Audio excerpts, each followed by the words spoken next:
Welcome to Kenton Teaches. Enjoy the video. You start in the game, press the menu button and go straight to System then Settings.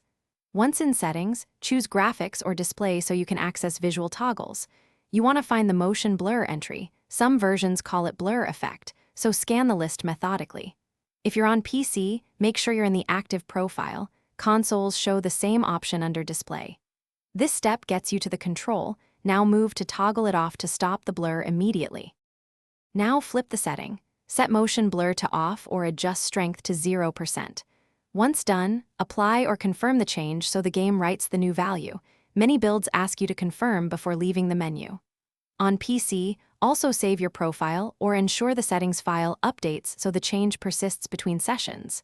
If you use a custom graphics preset, replace it or create a new one without blur. After applying, return to gameplay and evaluate the visual clarity immediately. Finish by testing in gameplay, and if the blur is still present, restart the game to force the new settings. If restarting doesn't help, check your GPU control panel. Some drivers inject motion filters, or, on PC, consider a reputable config mod that explicitly disables motion blur. Make sure to avoid conflicting presets. If nothing works, reset video settings to defaults and perform the toggle again. This clears stubborn overrides and ensures you've actually removed the blur effect. Thanks for watching. Please subscribe if this video was helpful.